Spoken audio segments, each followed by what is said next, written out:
Bueno, vamos a imaginar esta escena por un momento, porque es una realidad que atraviesa cualquiera que haya tenido la responsabilidad de educar.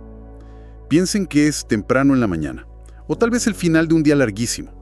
Quien educa está de pie frente a un grupo. Ajá, claro. El típico momento de la verdad. Exacto. Puede ser un aula llena de adolescentes inquietos, o un equipo docente esperando orientación, o un grupo de formación en la comunidad. Todos los ojos están fijos en la persona que está al frente. Y de repente, aparece ese nudo en el estómago. Uf, esa tensión silenciosa de operar en piloto automático. Tal cual. Hay una obligación de entregar algo valioso, de inspirar, pero por dentro hay una sensación de vacío absoluto. Es una disonancia brutal y lamentablemente muy común. Sí. Intentar enseñar desde ese estado es como tratar de servir agua a 30 personas desde una jarra que apenas tiene unas gotas en el fondo. La sed de quienes escuchan choca contra la sequía de quien habla. Totalmente. Y quienes se sientan en esos pupitres o sillas esperan ser guiados o inspirados, pero se encuentran con un educador que está intelectual, emocional o espiritualmente exhausto. Y fíjate que esa fricción no es un problema de técnica pedagógica. No. Entonces, ¿de qué es? Pues es un problema de vitalidad. Y precisamente esa es la médula de nuestro análisis en esta exploración de hoy. Desentrañamos un principio demoledor extraído del libro Enseñando para cambiar vidas de Howard Hendricks. Ah, un texto clásico y potentísimo. Así es. Específicamente nos enfocamos en el primer capítulo, que el autor titula La ley del maestro. Es un texto que confronta directamente la raíz de esa sensación de vacío que mencionabas. Y la premisa central que plantea el autor, o sea, detiene en seco a cualquiera que viva de compartir conocimiento. Él lo resume en una frase lapidaria. Dice, si deja de crecer hoy, dejará de enseñar mañana. ¡Guau! Es fuerte. Es fortísimo. Y la misión de nuestra conversación de hoy, para quienes nos escuchan y llevan sobre sus hombros el peso de formar a otros, es descifrar la mecánica detrás de esta advertencia. Claro, entender por qué ni la metodología más innovadora ni el uso de la última tecnología educativa pueden salvarte. Exacto. Ni siquiera una personalidad arrolladora puede sustituir jamás a un educador que está en un estado de transformación constante. Porque la forma en que enseñamos revela inevitablemente la forma en que vivimos. Totalmente de acuerdo. Para comprender el fracaso de enseñar desde el vacío, el texto nos obliga a mirar el reverso de la moneda, digamos, la anatomía de un educador verdaderamente lleno. Ajá, ¿y cómo se ve eso? Pues la filosofía central aquí es que el maestro es fundamentalmente un estudiante entre estudiantes. Quien lidera el aula no es el final del camino del conocimiento. Claro, no es el sabelotodo que ya llegó a la meta. Exacto, es el compañero más avanzado en esa ruta. Y el autor cita John Milton Gregory para anclar esta idea.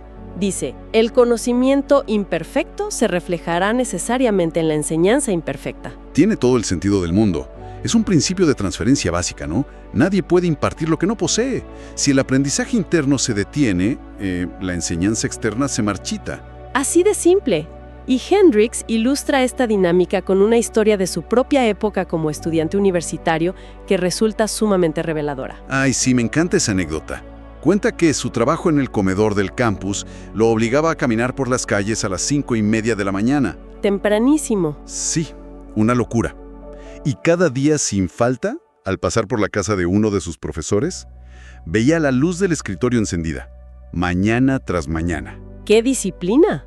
Y hablamos de un hombre que ya era profesor titular, que ya tenía su posición asegurada, su prestigio intacto, y aún así estaba estudiando de madrugada.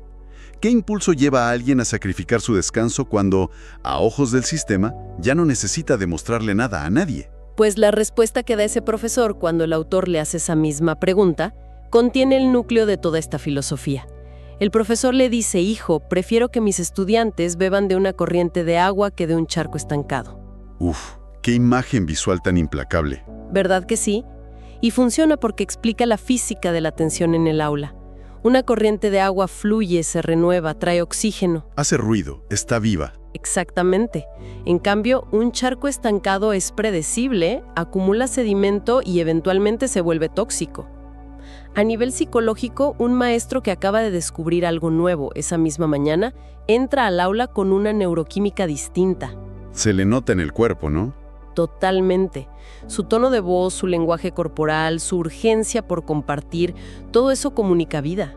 Pensemos en la empatía hacia quien está del otro lado del pupitre. Beber de un charco estancado es someterse a la rutina asfixiante. Es terrible. Es ese aburrimiento doloroso donde el alumnado sabe exactamente qué palabras va a usar quien enseña, porque lleva recitando el mismo guión por 10 años. Sí, es como intentar trabajar en una computadora que no ha recibido actualizaciones de su sistema operativo en media década. ¡Qué buena analogía! Al principio enciende, pero poco a poco las aplicaciones fallan, todo se vuelve lento y la frustración crece hasta volverse insoportable. El estudiante percibe inmediatamente cuando está interactuando con un sistema operativo viejo. Claro, huele a rutina y a falta de pasión. Frente a eso, la vitalidad de alguien que llega desbordado por un descubrimiento fresco es absolutamente contagiosa. Ahora, si aceptamos que el entusiasmo se contagia, debemos aceptar también que la apatía tiene el mismo poder de transmisión. Y eso asusta. Y esto nos lleva a la advertencia más severa del capítulo, basada en un principio milenario de Lucas 6:40. Dice, «Todo el que fuere perfeccionado será como su maestro». ¡Wow! Esta no es una simple frase inspiracional, es una ley de replicación humana. Así es. Significa que en cualquier proceso formativo, el currículo oculto es la persona misma que enseña. Quienes aprenden terminan pareciéndose a la fuente de la que beben. Absorben no solo los datos, sino las actitudes, los prejuicios, la pasión o, tristemente, la resignación del educador. Y esto nos plantea un cuestionamiento gigantesco.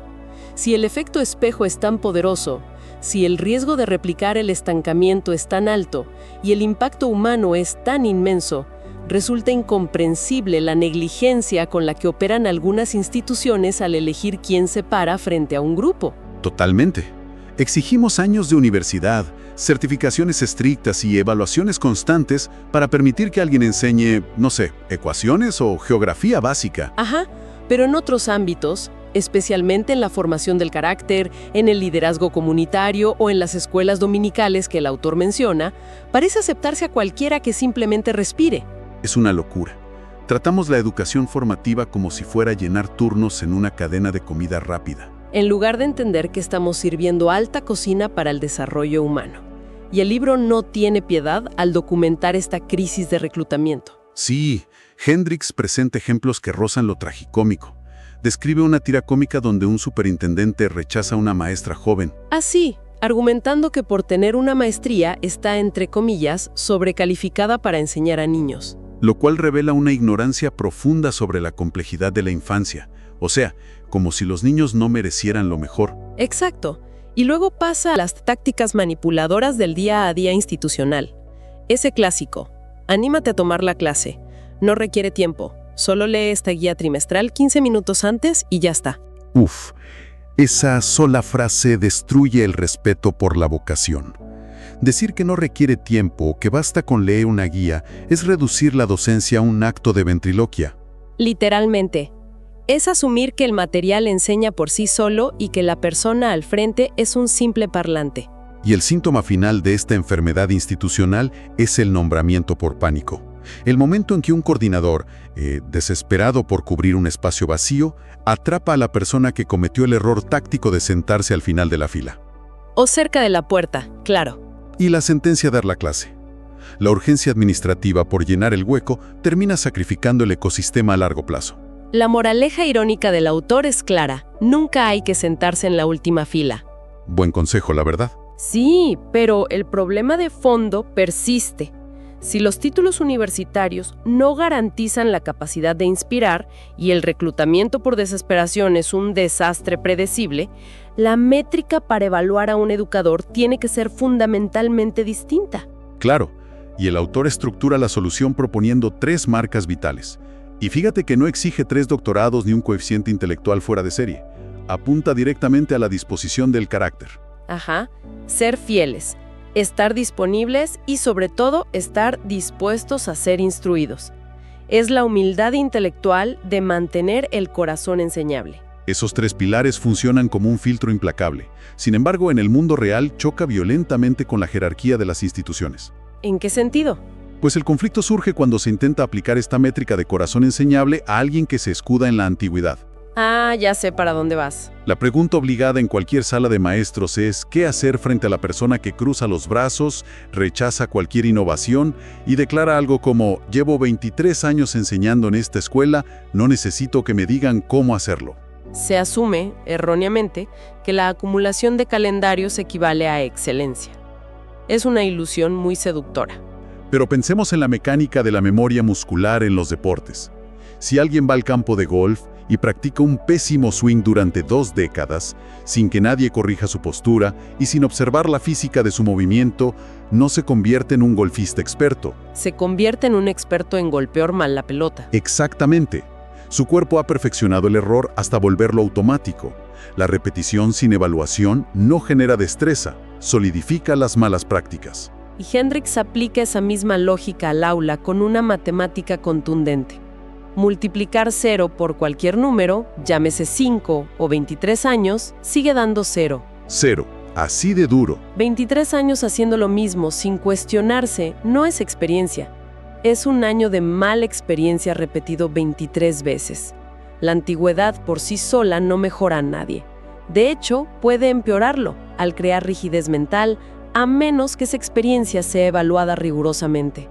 Esa es la verdad más incómoda del capítulo, porque apunta como un láser al estado interno de quien enseña.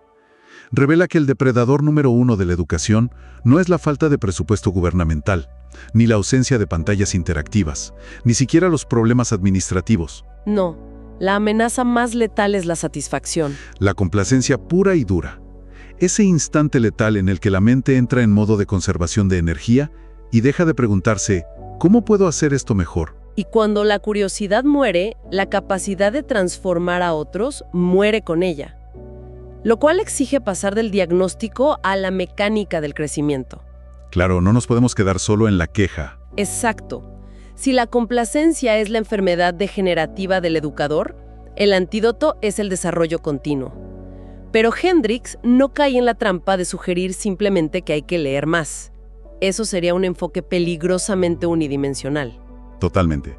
¿Y qué mapa propone entonces? Pues utiliza el modelo de desarrollo descrito en Lucas 2:52, que aborda 4 áreas simultáneas y negociables: el crecimiento intelectual, el físico, el espiritual y el social y emocional.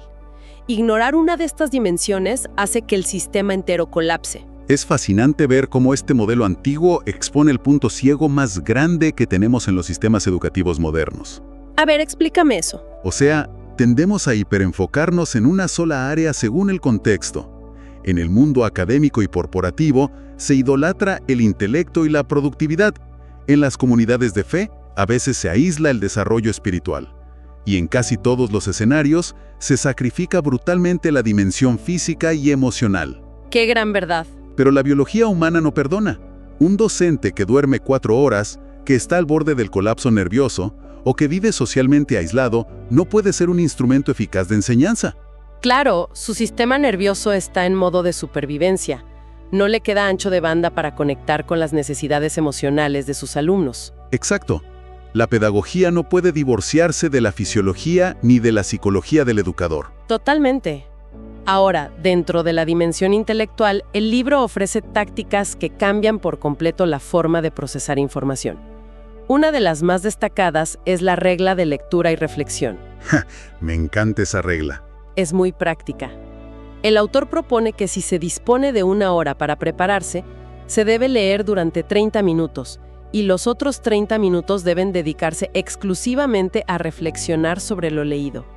Su afirmación es categórica: leer sin reflexionar es leer demasiado. Y esa proporción de 50-50 lo cambia todo, porque distingue entre ingerir y digerir.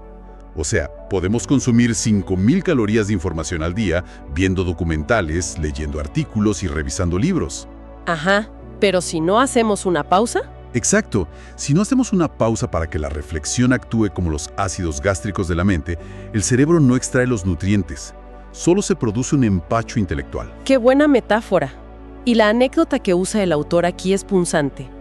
Una mujer se le acerca, desbordante de orgullo, para decirle que ha leído la Biblia de principio a fin 29 veces. ¿29 veces? ¡Wow! Y él, cortando la superficialidad, le pregunta, magnífico, pero ¿cuántas veces ha pasado la Biblia por usted?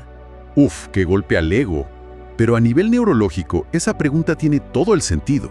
Durante esos 30 minutos de pausa reflexiva es cuando el cerebro realmente trabaja.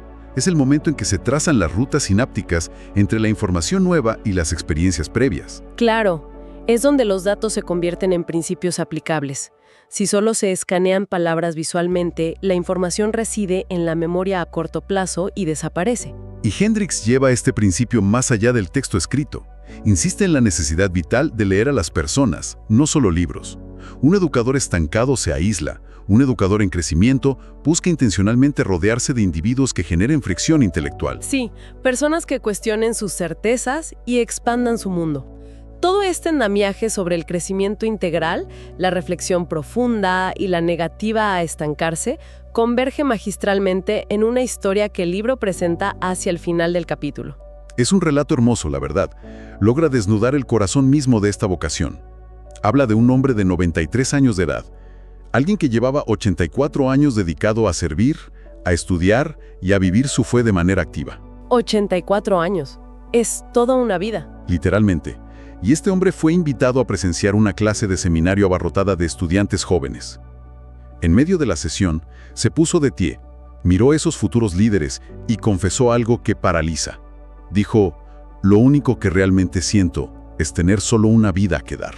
Se me pone la piel de gallina. La reacción no se hizo esperar. Hubo una ovación de pie que se prolongó por 6 minutos ininterrumpidos. Totalmente merecida. Y lo que Hendricks destaca de este momento es el contraste devastador. Compara la vitalidad abrasadora de ese hombre de casi un siglo de vida con la de algunos jóvenes de 20 años que ya caminan por los pasillos universitarios con la cabeza muerta. Paralizados por el cinismo y la apatía. Exacto. Es la demostración empírica de que la vejez pedagógica no tiene relación con el reloj biológico. La frescura depende exclusivamente de la fuente de la que se decide beber todos los días. Y escuchar esa historia nos obliga a recordar por qué importa tanto corregir el rumbo, ¿verdad? Enseñar, en su estado más puro y noble, no es un ejercicio de adiestramiento donde se condiciona a las personas para que repitan datos y pasen exámenes. Claro que no. Enseñar es moldear la arquitectura interna de un ser humano.